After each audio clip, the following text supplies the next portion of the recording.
Judge, I have spoken to Ms. Moore about this case, and it is my understanding that she's still waiting on the lab results to come back from the blood draw. So we're still waiting on that piece of evidence. And then I am still working through the media and everything else.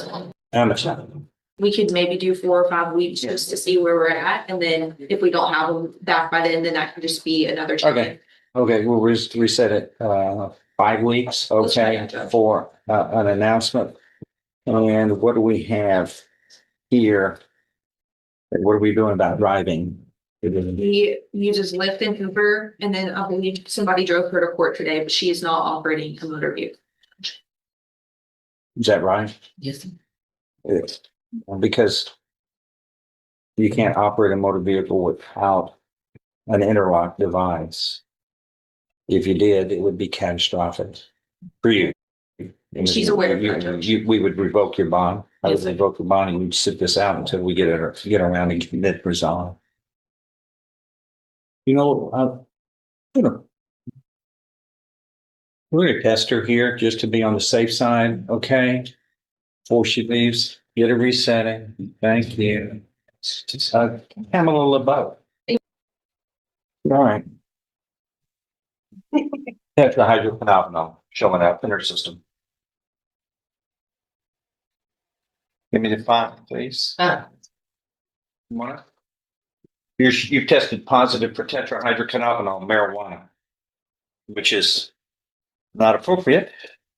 And the court was motivated to do this because I'm looking at the affidavit, and the affidavit states that the indications from the officer who was at the scene indicated that you might be under an influence of more than just alcohol.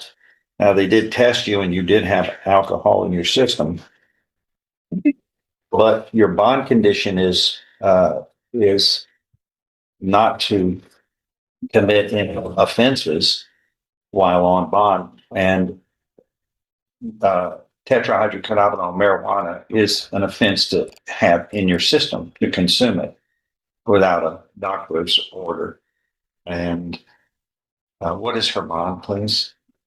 It's $3,000. And also, Judge, it does look like she has a warrant for her arrest out of JP Court. I'm going to document that as well. You've got all kinds of fires here you're going to have to find. There's a warrant for your arrest for something else, apparently. So you're going to be taken into custody. Your bond is going to be doubled to $6,000, 3 to 6. She has to have a drug patch as a condition of bond, as well as an intoxilizer, interlock device on any alcohol, for any automobile you operate. How many children do you have, ma'am? What are their ages? 7, 8, and 2. 7, 6, and 2. Okay.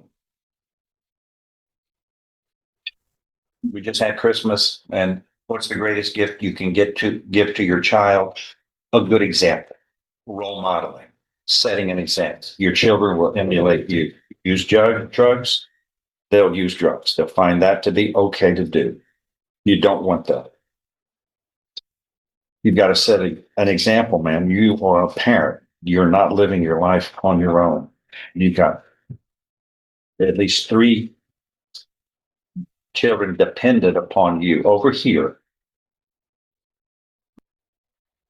he was driving automobile operating speeding ticket she received. She did not appear, so they issued a warrant out of, looks like Justice Court, precinct 1, place 1, Jefferson County, for failing to appear. So you got to deal with that.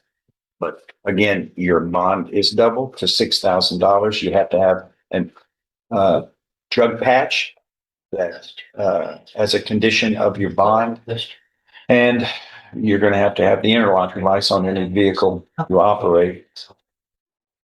This is not a good way to start this case, nor is it the proper way to exhibit proper parenting. You have to be a role model, whether you like it or not. Nature causes parents to be role models to their children.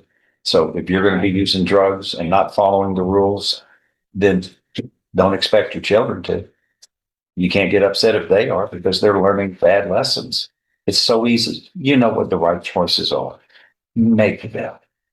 Not only for you, but for the 3 children that you brought into the world. You understand?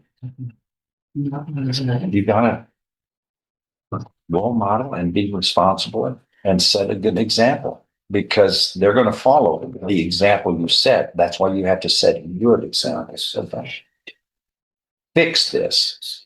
There's the next thing we're going to, and the investigators can come to you and start inquiring about, who are you getting your drugs? You want to start talking about that? Well, then that's what you do when you dance with the devil, which is what drugs are, illegal drugs are. You're going to pay a price. Don't do that. You've got children at home to take care of, plus yourself. And you've got this is a state jail felony, which means you can be sentenced up to 2 years in the state jail. These are all serious and they're all fixable. So fix it. She's a very good lawyer and make sure it would be wise for you to heed her advice. But this is what's going to happen. You're taken into custody now. Is somebody, are your children here with you? Oh, Yes. Judge, if I may just make a request, instead of, she has the warrant out of JP courts, she's going in custody anyways, instead of revoking and going for both, given that I'm court appointed and she is indigent. My request would be not to punish her fiscally in terms of making her post another bond, but if I may suggest just adding those bond conditions that you've already added to the new bond, but instead keeping her current bond, but taking her on that JP warrant. I'm going to treat her like I treat everybody. I'm saying, Judge, just a request that I was to make. This is all about fairness, and everybody pays a price no matter what it is. I don't know if they're giving the drugs free out on the street, but I don't think they are. You have to use your money wisely, and foremost is family. It's your family, and this is $3,000. It's one of the lowest bonds I've had in this court, and I'm just doubling it like I'm treating her like everybody else. And Just a request. that's because everybody else is going to come in and just say, I want to be given the treatment because I'm indigent, but I'm going to commit violations and I'm going to be treated differently. No, so it's a price you pay. That's why I urge people to follow them, and then it works out fine. Okay. That is all. Thank you. There are no cells in this. Do better, please. I know you can. All right, we are gonna get ready for this.